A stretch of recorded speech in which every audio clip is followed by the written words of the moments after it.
hafuura qulqulluu waaqayyo tokkoon amiin. Jaalatamtoota maatii waaqayyoon kan jaalatan waaqayyoon tolchee kan isin jaalatu maqaa uumaa keenyaa fayyisaa keenyaa Yesuus Kiristoosiin akkam jirtu akkam yoo nageessanii amiin. Waaqayyoon abbaan jaalalaa abbaan dhiifamaa yeroo kanaan kan nu ga'e maqaan isaa kan ulfaatan uffatamu.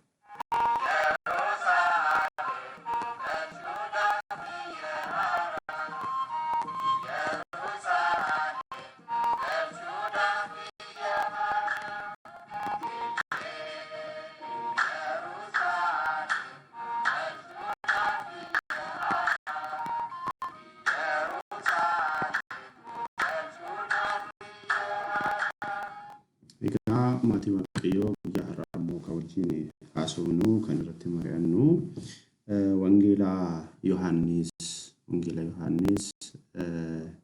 boqonnaa 14 lakkoofsa 6 irraa isa jiru kaafnee wajjin ilaalla jechuudha.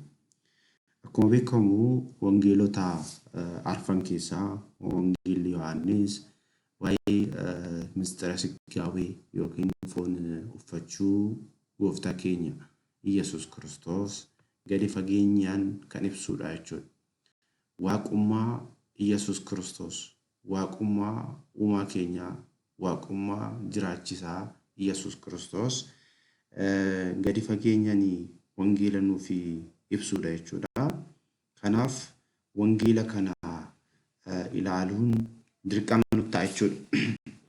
Guyyaa har'aa boqonnaa jalqabaa turraa yoo kaafne akkana jedha.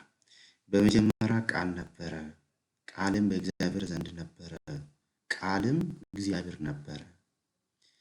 ጀልቀባ ሰገሌ ቱሬ፣ ሰገሌንስ ዋቀዮ ብረ ቱሬ፣ ሰገሌንስ ማል ቱሬ ዋቀዮ ቱሬ እጀዴቲ ኤገላ ወንጌላ ዮሐንስ በቆና ተኩላኩምሳ ተኮራ ዮ ጀልቀም ነው ይችላል። isa jalqabaa irratti itti fufees akkana jedha. ይሄ በመጀመሪያ በእግዚአብሔር ዘንድ ነበረ፣ kun jalqabumayyuu waaqayyo dura ture፣ ሁሉም በእርሱ ሆነ፣ ሁሉም እሳን ta'e፣ ከሆነም አንዳች እንኳ ያለ እርሱ አልሆነም።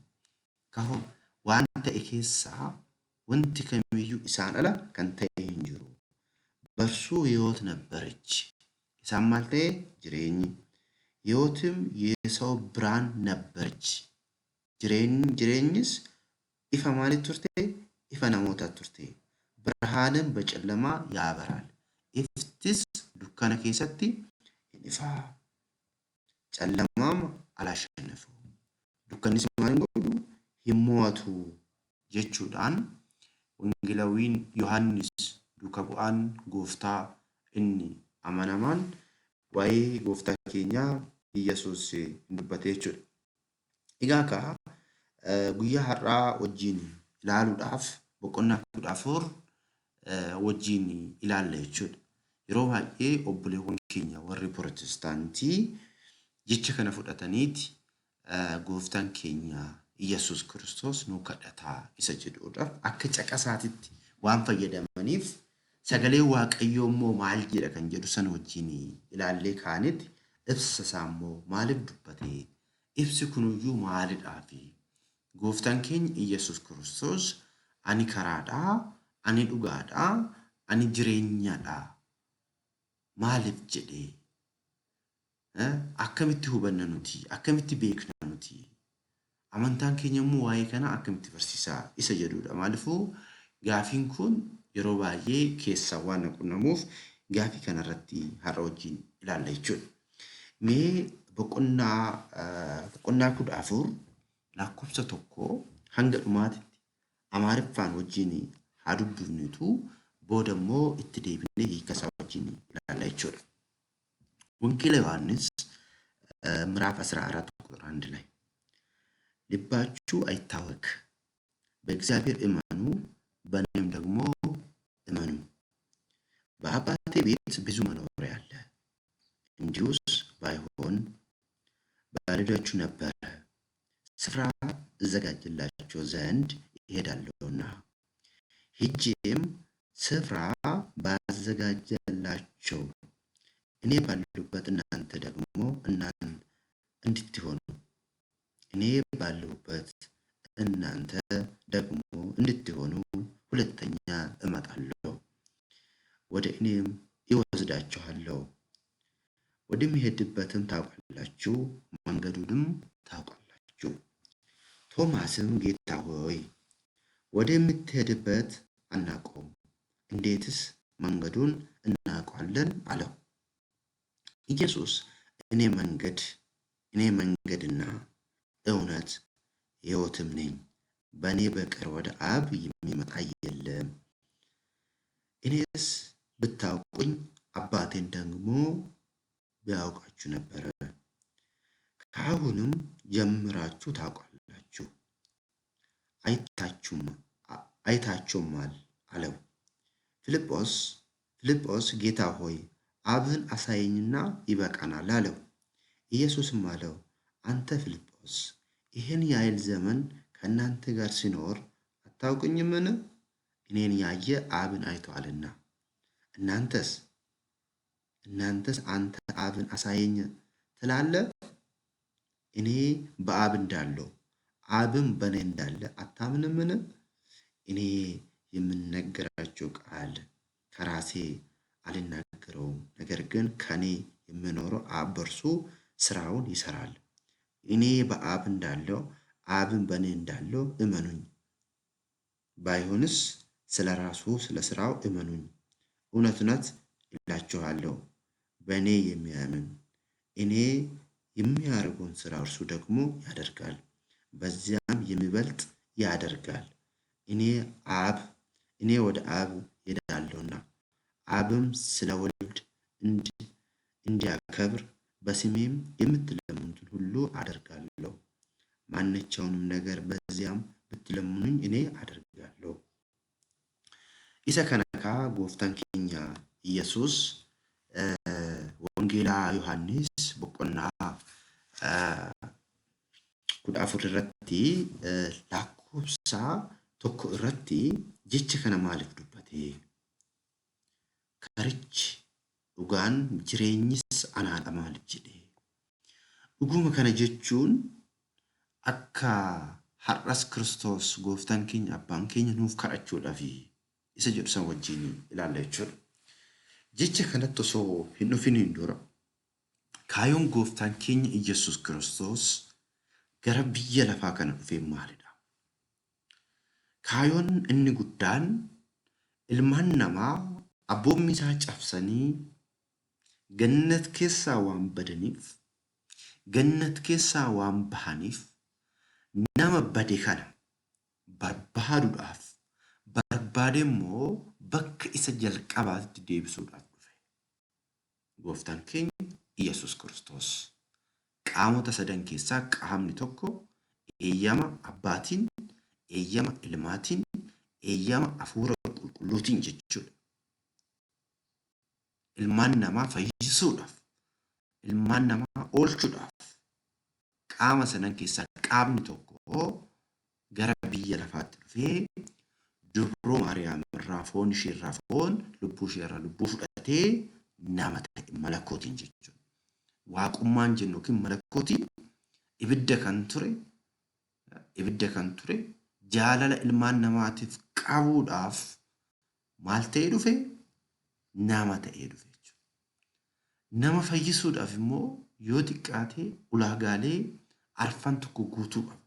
Qaamni nama fayyisu sun jalqaba nama ta'uu qaba. Nama ta'uu qaba jalqaba irratti jechuudha. Du'uu qaba. Du'a moo'ee qabuu qaba. Qulqullummaa amalummaa immoo qabaachuu qaba. Kana kan qabu immoo addunyaa kanarratti hin jiru. Uumamtoota keessaa qaamni akkanaa hin jiru. Kanaaf gooftaan keenya Iyyasuus Kiristoos ilmaan namaa fayyisuudhaaf jecha dhufe jechuudha.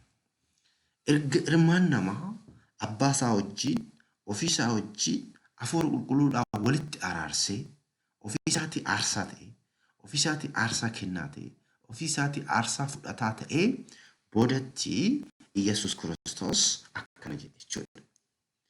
Karichi dhugaan jireenyis anaadha jedhe. Dhugaadha. Jechi kun dhugaadha. Amantaadha. Amannee kan fudhanne jecha kanaadha nuti.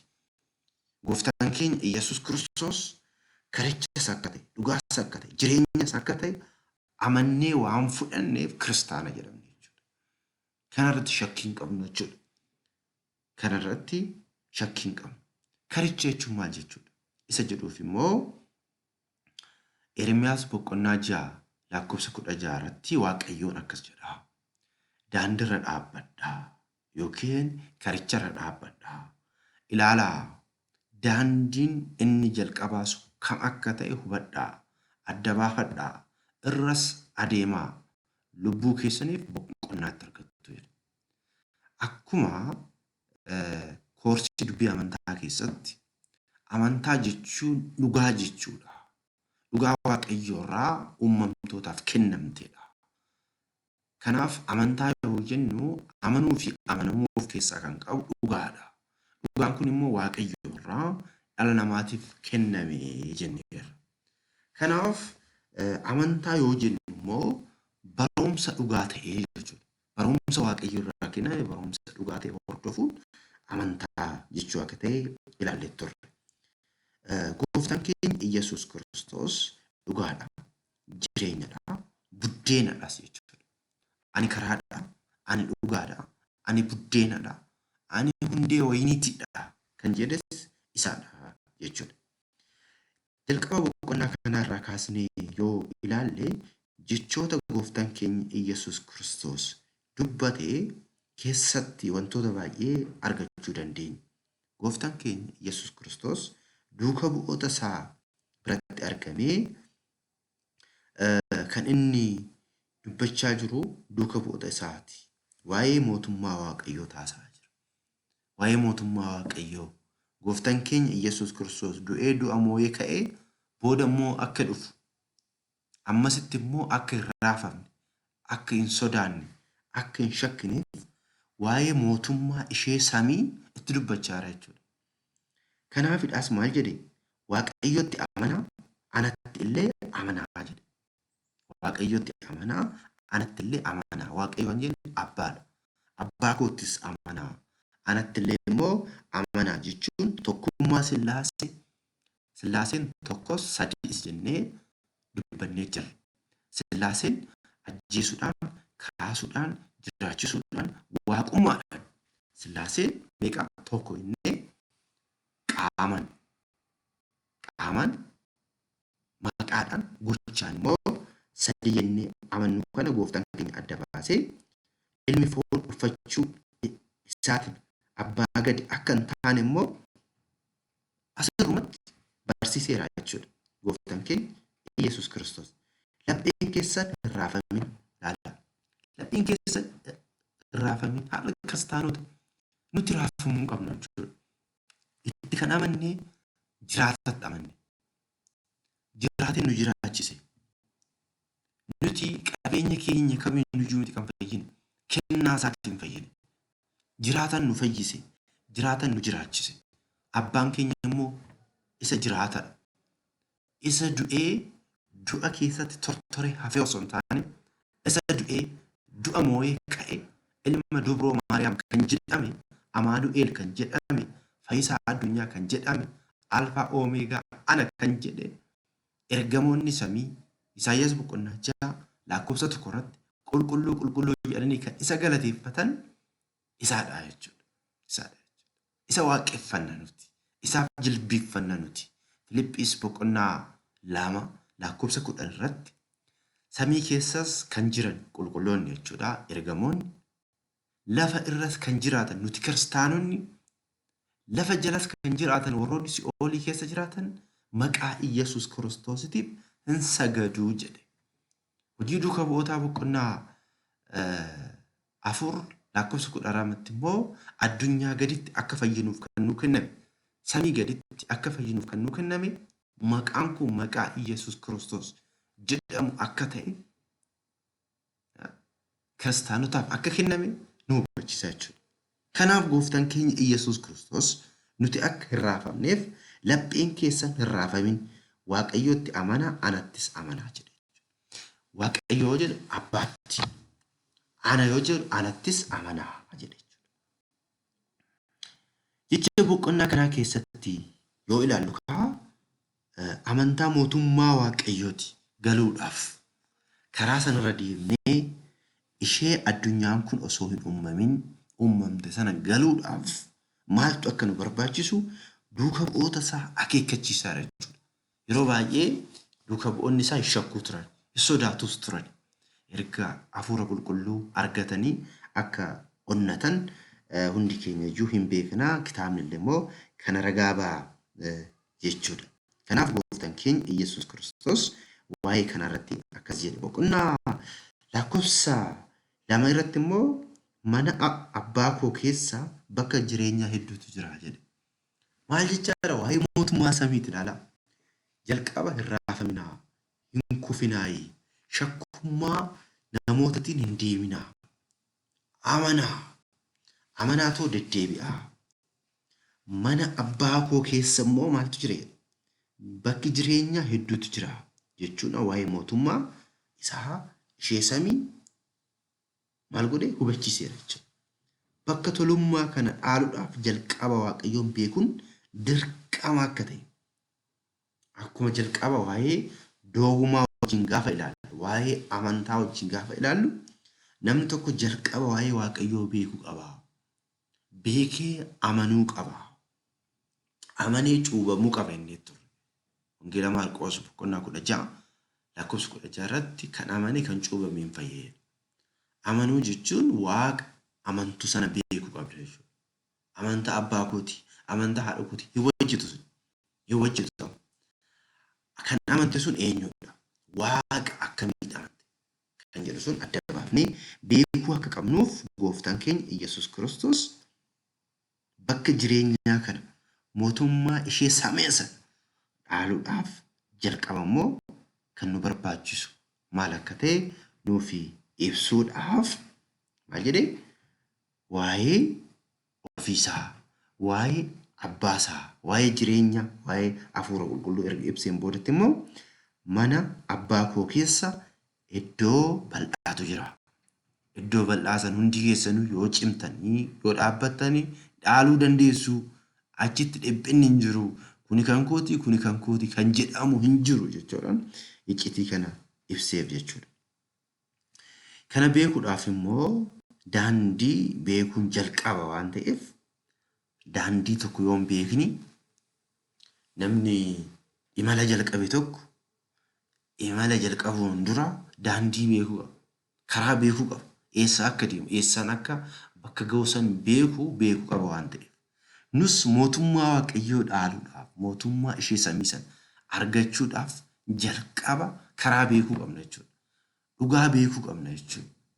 Karicha isa yoo hin beekni mootummaa waaqayyoo bira ga'uu waan hin dandeenyeef gooftaan keenya fayyisaan keenya Iyyasuus Kiristoos maal jedhee?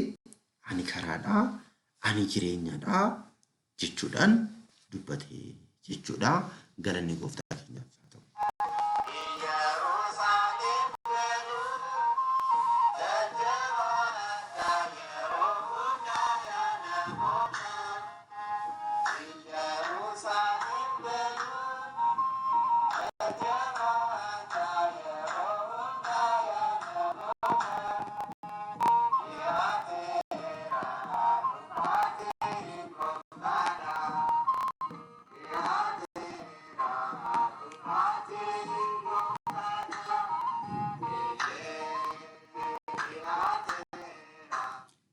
Egaa akka maatii waaqayyoo gooftaan keenya Yesuus Kiristoos erga kana jedheen boodatti wangeela Yohaannis boqonnaa 14 lakkoofsuma 6 kanarratti maal jedhee?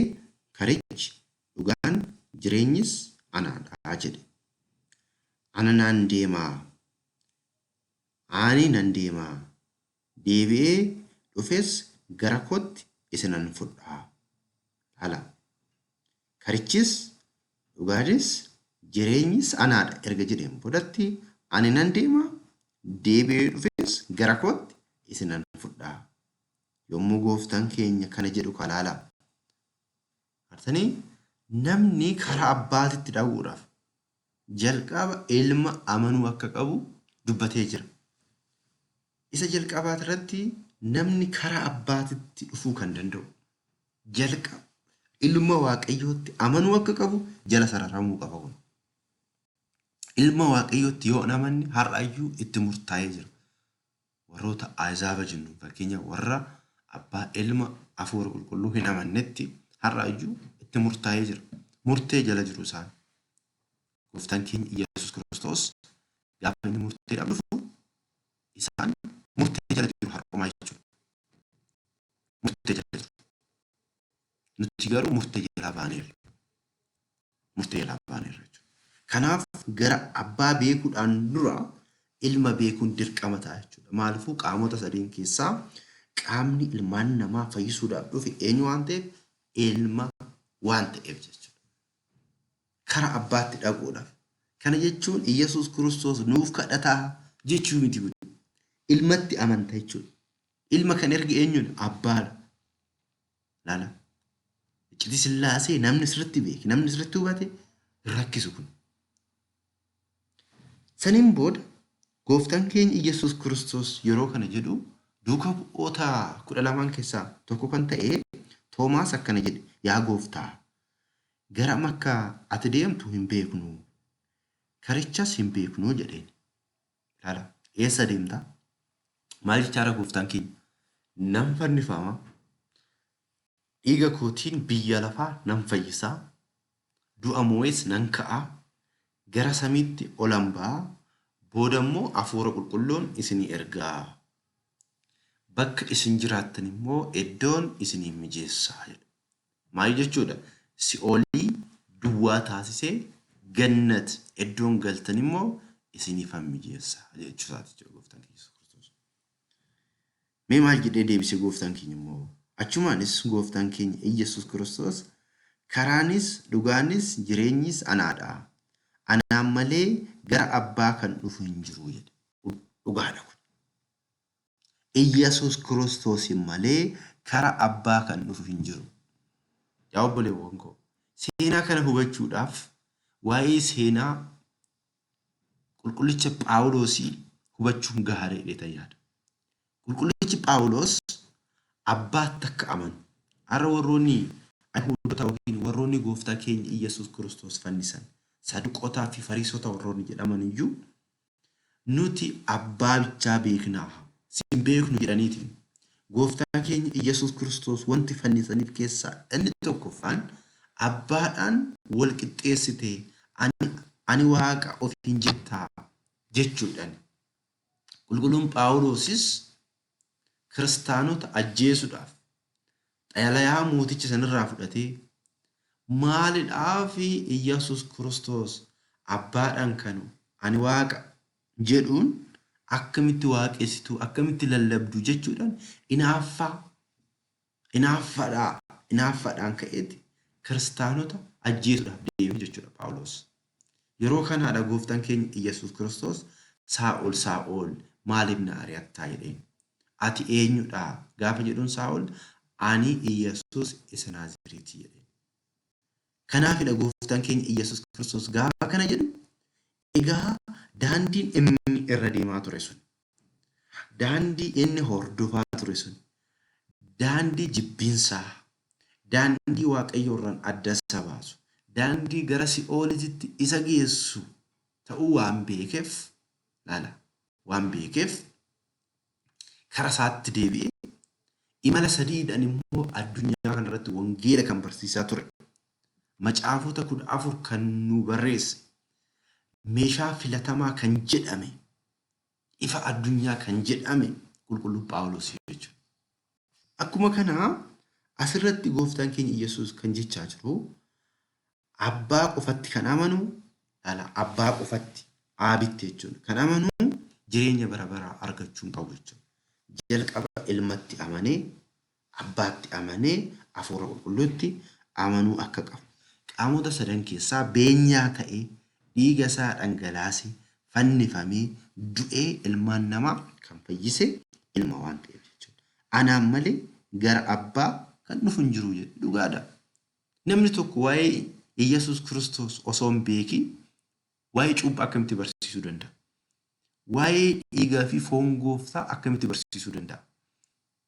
waa'ee tinsaa'ee yookiin du'aa ka'umsaa akkamitti barsiisuu danda'a?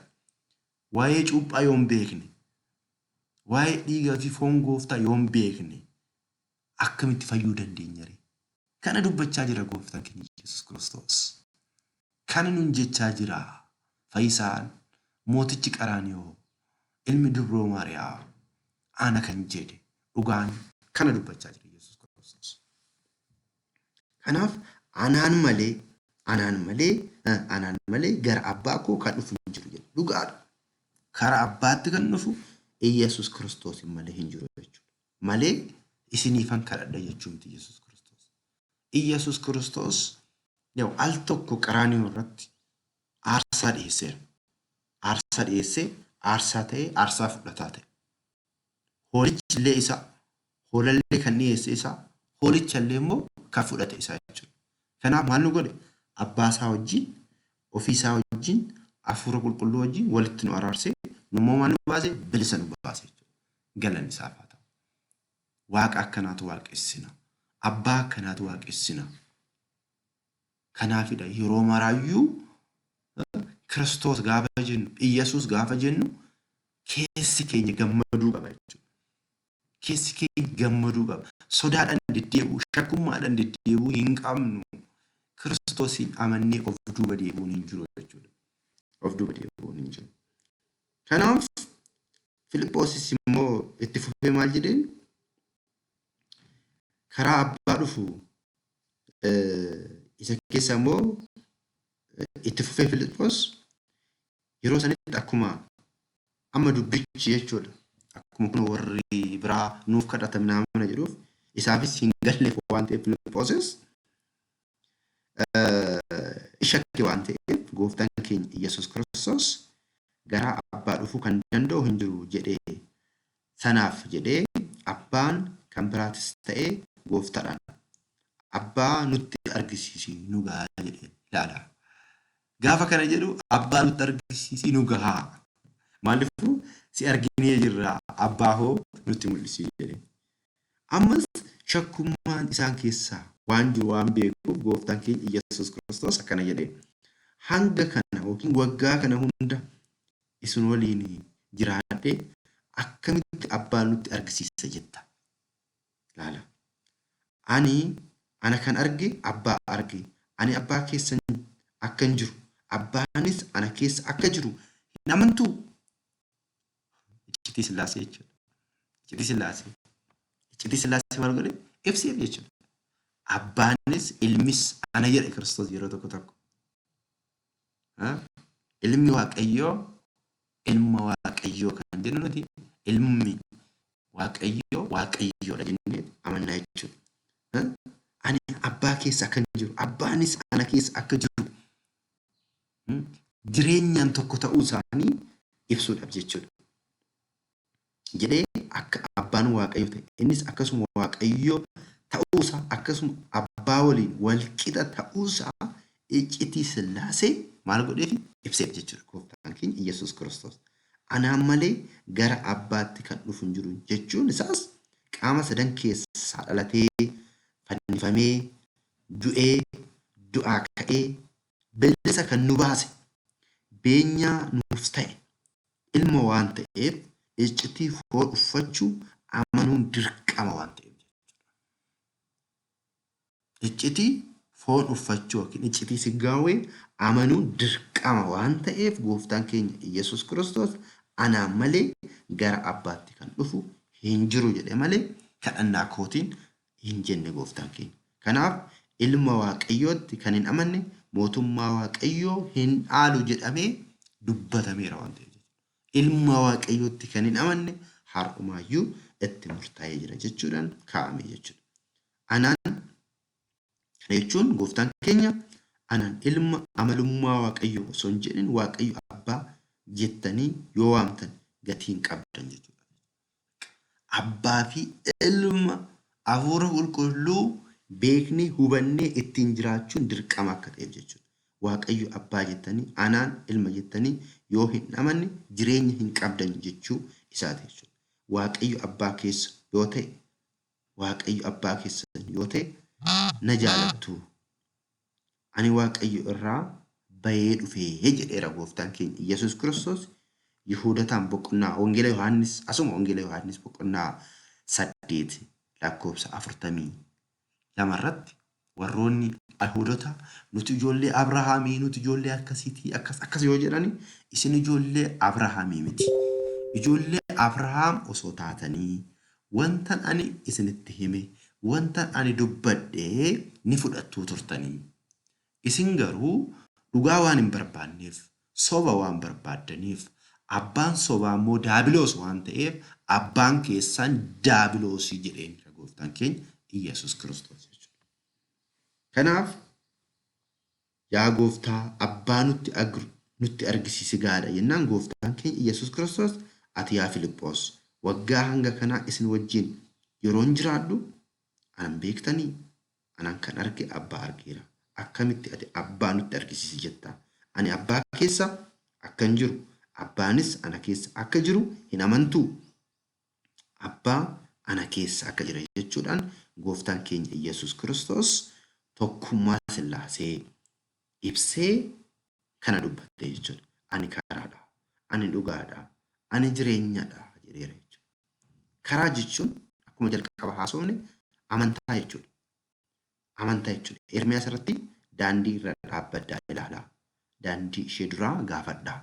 Daandii isheen gaariin garam akka taate beekaa. Ishee irras adeemaa. Lubbuu keessaniif boqonnaa argattu. Isaan garuu hin deemnu jedhu. Namoonni ganan jechuudha. Namoonni Kiristoos ilma Waaqayyoo hin fudhanne daandii kanarra hin deeman jechuudha. Kanaaf amantaa sana irra deemaa jechuudha. Karaa namni irra deemu gaafadhaa jechuu osoo hin taane amantaa ishee jalqabaa. Ishee sirrii gaafadhaa. Ishee irras deebi'aa. Lubbuu keessaniif boqonnaa argattu jechuudhaaf gooftaan keenya Iyesuus Kiristoos ani karaadha jechuudha. Of ibsee jechuudha. Ani amantaa keessan kan isin itti amantan jireenya argattan anaadha. Dhugaanis jireenyis anaadha jechuu isaati jechuudha. Gooftaan keenya Iyesuus Kiristoos kana kan dubbate jechuudha. Egaa maatii Waaqayyoo obboleewwan koo warri Pirootestaantii illee karaan nuti Iyesuus Kiristoos ittiin amannu wangeelli nuuf kaa'amee jira. Wangeelli waan dhugaa dubbata. Wangeelli waan sirrii dubbata jechuudha. Iyesuus Kiristoos eeyyeen abbaa isaa wajjin ofii isaa wajjin hafuura qulqulluudhaan walitti nu araarsee bilisa nu baasee jira. Dhiigni Kiristoos har'allee ni hojjeta. Dhiigni Kiristoos har'allee nu qulqulleessa. Gooftaan keenya Iyesuus Kiristoos ilmaan namaa bilisa baasee gara abbaa isaatitti deebi'ee jira. Kana booda isiniif hin kadhadhu. Maqaa kootii yoo kadhattan isiniif ta'a jedheera. Har'a Iyesuusidhaan abbaa nu kadhadhu hin jennu nuti. Iyesuus yoo kadhanne abbaa kadhanne jechuudha. Iyesuus yoo kadhanne hafuura qulqulluu kadhanne jechuudha. Dhiigni Kiristoos illee maaliifuu aarsaa malee namni qulqullaa'uu waan hin dandeenyeef cubbutti yoo kufne gaabbii yoo galle dhiigni Kiristoos nu qulqulleessaa jechuudha. Malee Kiristoos har'a nuuf kadhata jechuu akka hin taane kiristaanonni hundi keenya iyyuu hubachuu qabna jechuudha. Kana beeknee karaa sirrii irra deemnee Kiristoos waaqa keenyadha, uumaa keenyadha, fayyisaa keenyadha, jiraachisaadha, nyaachisaadha jennee amanuu qabna malee shakkii biraa keessa seenuu hin qabna jechuudha. Iccitii Sillaasee, iccitii foon uffachuu, iccitii cuuphaa, iccitii qurbaanaa, iccitii du'aa ka'umsaa sirriitti barachuun, hubachuun, cimuun, dhaabbachuun kiristaana hundaarraa eegama waan ta'eef hundi keessan haala kanaan haa hubattanii namni gaafii qabdan namni isin hin galle yoo jiraate immoo koomentii jalatti naa barreessuu hin dandeessu. Waaqayyoon abbaan jaalalaa abbaan dhiifamaa hunda keenya wajjin haa ta'u. Isatti amannee isaan jiraannee boqonnaa bara baraa akka argannuuf inni nu haa taasisu.